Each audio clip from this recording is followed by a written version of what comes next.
Hi everyone and welcome to yet another episode of Spoken Threads. As usual, I'm joined by my beautiful sisters, Denise, Nomfundo, and I'm Tata. Today, we are doing a summary of the SONA. So the SONA took place on Wednesday, last week Wednesday, right? Yeah. And there's 5 key points that the president highlighted. One of which being curbing HIV/AIDS. The second one being the high-speed trains, which I'm very excited to talk about. The third one being making it easy for small businesses to do business in South Africa. Curbing alcohol or addressing alcohol, because as we know, in December, I read one of the articles that they were saying that in one day, South Africans spend over 500,000 in just one day whoa, worth of alcohol. That's a so lot. that is a big one. And the last one is definitely is ease of doing business within South Africa.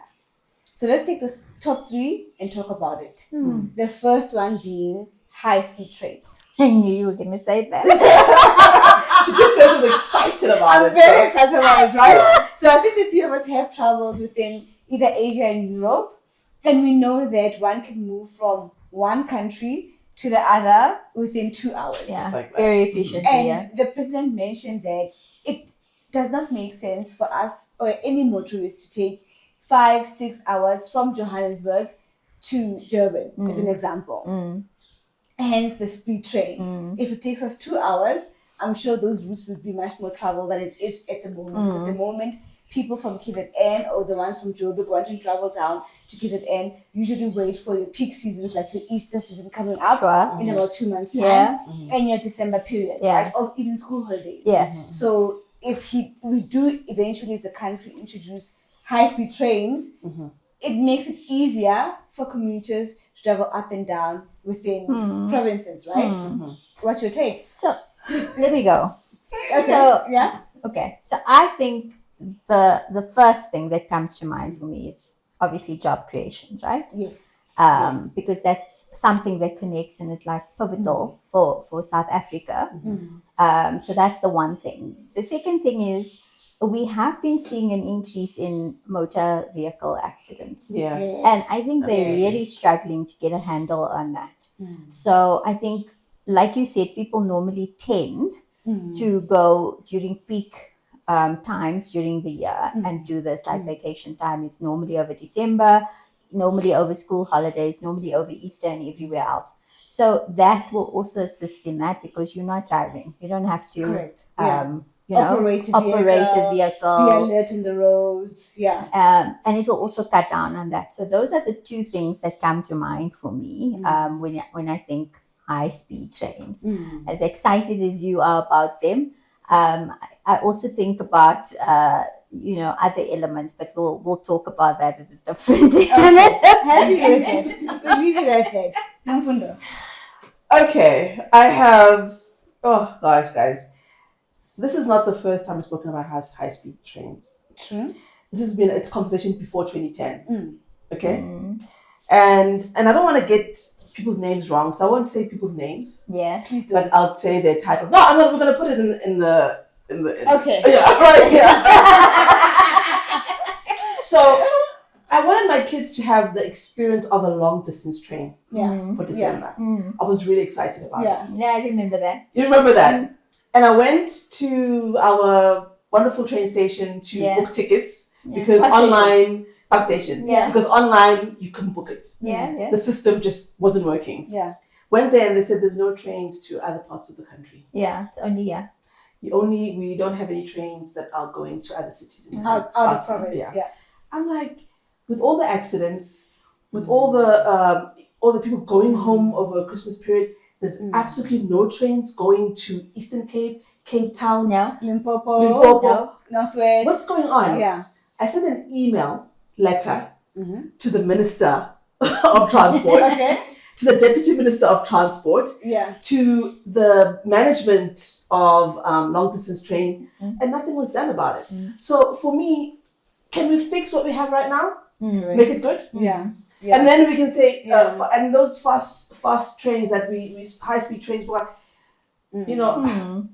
let's be realistic, guys. You know, if we can't do the small The simple, train to basic Limpopo, element. to Eastern Cape, Yeah. how are we going to get? Yeah. The issue here, they said to me, Yeah. was that the head of the train that pulls the fancy, wonderful Shosholo train Yeah. is the wrong size. You Remember train level. Yeah, remember that there was a big scandal. They bought the wrong They size. don't Yeah. the Yeah, and so those are sitting They there. spend billions Yeah. buying, and then they're just sitting there. The Yeah, exactly. fancy trains. Exactly. And so they need Transnet trains to help them pull these beautiful Shosholo trains. I mean, they're like stunning inside. So there is the little things need to be fixed. The little things need to be right. Then we can talk about high-speed trains. Correct. It's a great idea. I don't want to knock it. It's a great idea. And we've been talking about it for more than 15 Many years. Yeah? Yeah. But the issues that have led us to this point have not been resolved. Which is corruption, fraud, so forth and so on. Yeah. We're going to get high-speed trains. The biggest things, yeah. And they're not going to work. Yeah. And you're right. I don't want to be negative, guys. No, Completely right. and it's not about that. with you. It's not about that. Something else that's also been stripped away with the basics not getting right is something fundamentally like our roads. If you look at our roads, there's a reason why our roads look the way it does. Yes. And you can even read, like, there's a dotted line, right? If we get the train system back and running, Yes. we had this prior Alleviate the many years. It will alleviate the pressure because now we've got trucks Yeah, that are taking up the roads. that substitute transporting up and down throughout South Africa, whereas historically it used to be trains. Yeah. So I kind of want to agree with I'm right there with you, ladies, because what came to mind is we're speaking about high-speed trains is the How train. Yeah. Right? We know that there's a certain route. I've never tried it. I know. I will try it one day when it's in my area. It's a success story, And we which know I'm proud of. that it's not really in the north of Johannesburg because of whatever reasons. I'm sure our viewers know why we don't have the How train in the north of Johannesburg, right? You mean, Santon, Rosebank? No, I mean like this side? the North Riding, Sherwindley, area that feeds into Randburg. Because if you want to use a How train, you'd have to take a bus, go to Randburg multi-choice sort of Federal Republic, and then take a train to either Santon or Park Station, and then use a How train. We know that this has been a long pace, a lot of work that the How train is done to make sure that it comes this side. Completely, yes, it's all positive, right? But however, if we can't get that right, how are we going to get the bullet train from one person to the other? Not being negative, but it is there. It goes back to getting the infrastructure and the basics right. So I guess it's us putting out our popcorn and watching the movie in a positive light, right? Because I'm very excited about it. I mean, if it can really be implemented, 2 hours to Durban, I would go to Durban every weekend. Girl, I am there with you. Every other weekend I'm in the coastal region of South Africa. Exactly. I think it will also alleviate transport for people who commute and work in Cape Town and Durban. Because then why would you need to get on a flight? You can just hop on a train, just go be there in a few minutes, come back. Correct. You don't need to now then, like, literally only come home weekends. Completely. I must represent the labor force of our communities because we're also looking at the cost factor as well. You know, whatever mode of transport you are using, I know that I can afford to get on the How train to Pretoria, you know, or to the airport. But I know that a lot of people can't. There's a lot of people that can't. So when we get that fast train, the bullet train, it's going to be an elite train, right? It's going to be for people who have the money, you know. So looking forward to it, hoping it happens. Let's fix the small things first. And it's like a step to the next level. The second thing, which both of you mentioned, right, about protecting jobs, looking at the economy, especially at the, I don't want to say bottom of the barrel, but was escaping. He mentioned something about protecting the jobs, right? Particularly in the steel car manufacturing sectors. I mean, we all know that the Chinese market has taken our world by storm, right? We've got so many Chinese cars than we ever had before, right?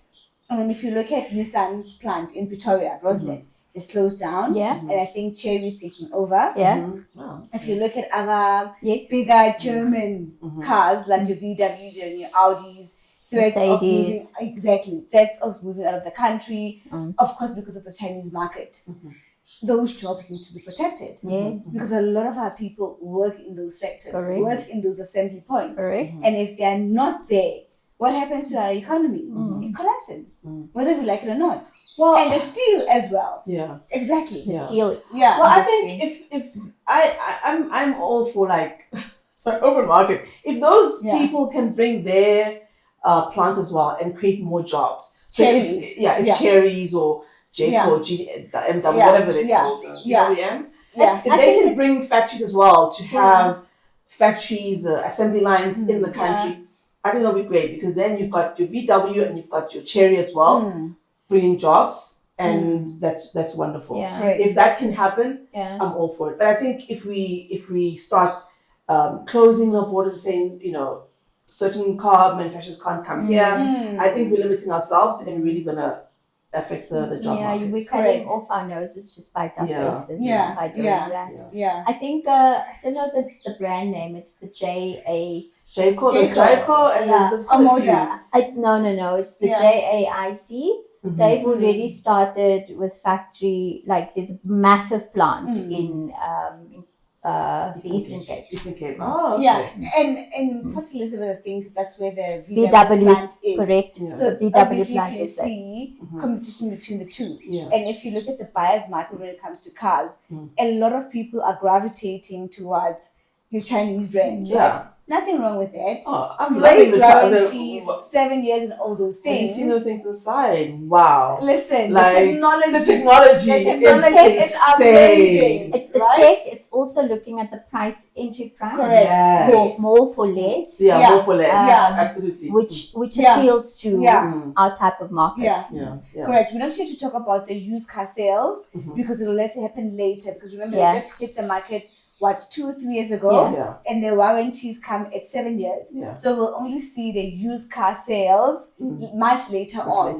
Yeah. Because it's cheaper to buy a brand new Chinese car, whatever it is, compared to Mercedes Benz, Yeah. right? Yeah. Compared to a Japanese Toyota, well-trusted, reliable brand. Yeah. Compared to a VW, which is also trusted and just as reliable as a Toyota. Yeah. So we'll see how the market goes and competes in 7 years to come, or even 5 years, Yeah. right? Yeah. Absolutely. Yeah. The other thing that he spoke about, it is alcohol. So I can't believe that number. I Friday, the can't number was even higher for the festive season. I mean, I Yes, can't it was remember very it. high. Maybe we'll Yeah. keep and put No, on no. in the comments. Definitely. Yeah, it was. So how I listened to it, it sort of moved to the use of alcohol, particularly towards our younger adults, like 18, 20 years up to 25-year-olds. Yeah. How do we curb that? I'm glad that he's addressing that, yes, there's a problem. Correct. Yes, there was no solution in the SONA, which I do appreciate because it's much more deeper than what it is at surface level. But identify that we've got a societal problem. For me, it's enough. What we do with it as a society before going into whether or not we curb the use of alcohol on trading hours when it comes to weekends or Sundays or whatever the case is, or licenses within townships or communities where there's a lot more younger people, like in the vicinities of universities. It does not matter to me. The fact that we've identified a problem is enough. Then we know how to work towards coming up with a solution. Sure. Yeah. Yeah. Is it a new problem? No. But it has been identified at that level, Hi guys. which is appreciated. It's not. It is Hi, not a guys. new problem. Hi, You're guys. right. It's not It a is problem. not a new It's problem. a long I mean, standing we had existing. how many years ago? It was 3 or 4 years ago with the alcohol poisoning. I guess the alcohol was fake alcohol. Where all those young people During COVID. died in Eastern Cape. Oh, yes. Yes. Yeah, that post. I think 2-3 years ago. I Yeah. remember. And Yes. I mean, At a tavern. at a tavern, Yeah, yes. and I mean that was like a hello. It was like Yeah. warning Yeah. lights coming on saying this is Correct. this is an issue. Yeah. So okay, yes, granted, it's being recognized as a problem at the highest level. What are we going to do about it? How are we helping people access mental health facilities? Because sometimes it starts there, right? Are we helping families who have a history of alcohol abuse fix those things? Are we allowing are we putting systems into place so that young people can have things to do, sports, whatever it is, so that they don't seek alcohol as a way to entertain themselves and have fun? I agree with you, right? But it's sitting at that table for a reason. Is it because society has failed? Another topic for another day. Maybe. But you within your household, within your community, you know what's going on there. We can't rely on the government to solve all problems. No. That's a reality, right? But however, if it's reached that table and that stage, it means that it's a serious societal problem. So the question for me and our viewers is, what are we doing about it? We all have nieces and nephews at the age of 18 or above that are possibly consuming alcohol with or without our knowledge. It is also up to us as a community to address it, because we know it. Yeah. You know, I work from home or hybridly. You know that if you're stressed, I'm not saying I do this, but Hollywood says that in order for you to unwind, have a glass of wine. It's romanticized, right? And before you know it, you're having a glass of wine every day because you have a difficult day. Or you have a glass of wine. And we are older adults, right? In our late to early 40s, right? What about the young people that are in varsities that also have difficult days, long lectures? They have to write their dissertations if they're doing masters or honors or whatever the case is. They also have long days because Hollywood has romanticized a glass of wine or unwinding equals alcohol. What are we doing about it? We cannot wait for the government to solve societal problems sometimes. I think you're right. This is a topic for another, because it's a socioeconomic issue that I guess impacts a lot of people. And there are some things where it can be out of our control, because even though it impacts all of us, for example, if someone becomes an alcoholic, and then starts doing crime to feed that addiction or whatever it is. So I think there are some things that have a government has a responsibility to do. Some things that families have responsibility to do. But then for those that have broken homes, who do they look to help them in that situation? So there's a lot of stuff to unpack, and I think it is something that maybe we can unpack at a later stage. Definitely. Last thoughts? None from me. I just hope for the best. I want to be positive, but I also feel that there's certain things that we really are forgetting as a country, and really our leaders need to step up and really do the right things. I think if we get the basics right on the points mentioned, I think foundationally, it always says, if your foundation is built on a strong house, absolutely can't be washed away. So so that's my thought. So let's get the basics right. And hopefully, our house will be strong. 100% in agreement. We'd like to hear from you. Click, follow, subscribe. Leave us comments and questions. Till next time. Bye.